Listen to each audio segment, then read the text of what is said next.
Dinsdag van die Groot Lydingsweek. En vandag gesels ons bietjie verder oor die saligsprekinge en daardie gevoelens of emosies waarvan ons lees in Matteus 5. Vandag baie spesifiek, so in die lydingstyd, in die Groot Lydingsweek, oor treur. Wanneer laas het jy gehuil? Of regtig getreur? Moet kinders van die Here altyd vrolik wees? Mag ons nie huil nie? Is 'n mens swak in jou geloof as jy huil? Hoekom sê mense vir mekaar in moeilike omstandighede, jy moet sterk wees? Jy moet nie huil nie. Ek dink ons verstaan iets van hierdie emosie mis as ons dink dis iets wat jy kan aan en afsit. Maar kom ons gesels vandag bietjie oor treur, oor huil. Want Jesus het 'n ander siening oor treur. En dit is waarvan ons in Matteus 5 bietjie lees. Hy kom praat van sy koninkryksburgers as hulle wat salig is, omdat hulle ook treur. Kom ons kyk vir 'n oomblik na hierdie foto. Watter emosies kom by jou op? Of watter gevoelens of bewuswording raak jy van bewus as jy na hierdie treurende persoon kyk? Is daar dalk vrae wat by jou opkom oor wat dit is wat hierdie persoon so sou ontstel of so laat huil? Het jy dalk simpatie met die persoon? Kom ons lees vanmôre uit Matteus 5. Daardie bekende gedeelte oor die saligsprekinge. Ons het gister bietjie verwys na vrede, maar kom ons lees vandag dan hier van vers 3 af in Matteus 5. Geseënd is die wat weet hoe afhanklik hulle van God is, want aan hulle behoort die koninkryk van die hemel. Geseënd is die wat treur, want hulle sal vertroos word. Geseënd is die sagmoediges, want hulle sal die nuwe aarde ontvang. Geseënd is die wat honger en dors na wat reg is, want hulle sal versadig word. Geseënd is die wat barmhartig is, want aan hulle sal barmhartigheid bewys word. Geseënd is die wat rein van hart is, want hulle sal God sien. Geseënd is die vredemakers, want hulle sal kinders van God genoem word. Geseënd is die wat vervolg word, omdat hulle doen wat reg is, want aan hulle behoort die koninkryk van die hemel. Geseënd is julle, wanneer die mense julle ter wille van my beledig en vervolg, en valslik al wat sleg is van julle sê. Wees bly en verheug, want julle loon is groot in die hemel. Hulle het immers die profete voor julle net so vervolg.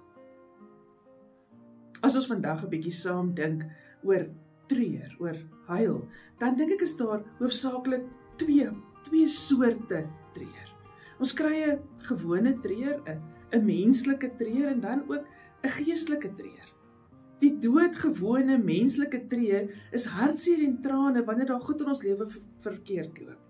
Ons is dalk hartseer oor iemand wat gesterf het, ons is dalk in 'n moeilike knyp met ons finansies, dit gaan dalk nie goed met my kind nie, my huwelik gaan dit dalk nie meer goed nie, en dis goed wat ons oor huil. As ek in baie pyn is weens 'n siektetoestand, dan kan ek ook daaroor huil. Maar treur het 'n dieper betekenis. Ons lees in die Bybel ook van die woord ween. Dis 'n treur en 'n hartseer wat nie net met 'n tissue afgevee kan word nie. Dis 'n geestelike treur. En ek dink dit is waarna verwys word as ons hier in Matteus 5 kyk. Wat is geestelike treur? Geestelike treur is die soort treur voor God met alles wat in my is, oor die sondeloosheid van die wêreld waarin ek leef. Dalk my eie sonde, my eie tekortkominge, maar ook in hierdie wêreld waarin ek leef, dit wat ek kan sien so verskriklik verkeerd loop. Dis 'n soort treur wat verder gaan as my omstandighede. Dis 'n soort treur wat, al is dit 'n opgewonde tyd van my lewe, ek kan treur voor God oor die wêreld wat so vernietig word, oor mense se harte wat stikkend gebreek word, oor mense wat sonder God probeer leef.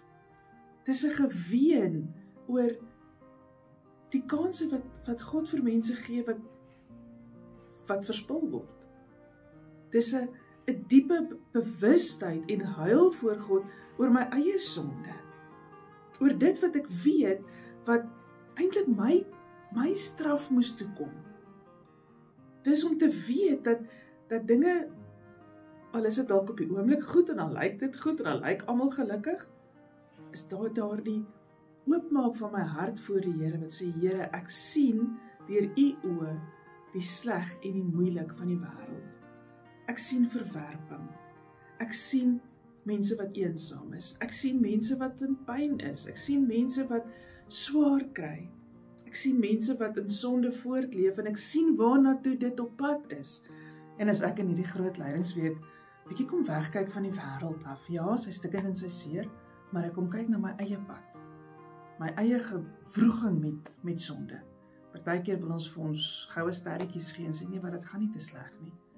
Maar as ons werklik voor die Here kom tree, dan besef ons, my eie pad is nie 'n mooi pad nie. Maak nie saak hoe ek dit probeer inkleer of hoe rooskleurig ek dit probeer maak nie. Kom ons gebruik vandag om, terwyl ons ook na Dani Botha se Die Houtkruis luister, ons eie pad voor die Here te kom neersit. En te kan sien en te kan hoor hoe daardie spykers en daardie slae wat val in daardie kruishout ingaan terwyl van my.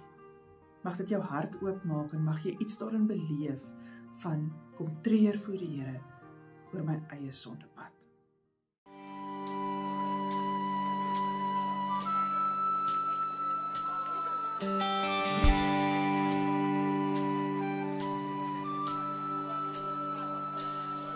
Daar was 'n houtkruis, ja, redder aan 'n houtkruis vasgeslaan. Daar was 'n houtkruis, en daarom sal ek sing. Ek onthou vir Dawid, voor die ark het hy gedans en juig nou na die kruis van Jesus. Hoe sal ons kan hande vou en swyg, want daar was 'n houtkruis, 'n redder aan 'n houtkruis vasgeslaan. Ja, daar was 'n houtkruis, en daarom sal ek sing.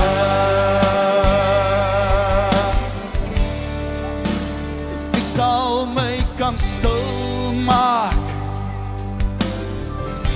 Oh, wie sal my gitaar se snaar afbreek? Wie sal my kan doodmaak? As my voete dans los verbreek, want daar was 'n houtkruis, 'n redder aan daai houtkruis vasgeslaan. O ja, daar was 'n houtkruis, en daarom sal ek sing. Ek vra nie hoe jy voel nie, as gevoelens hoegenaamd sy besluite kon raak, dan was daar nooit die pyn nie. Toe die spykers deur die bloed daar die houtkruis kraak, oh,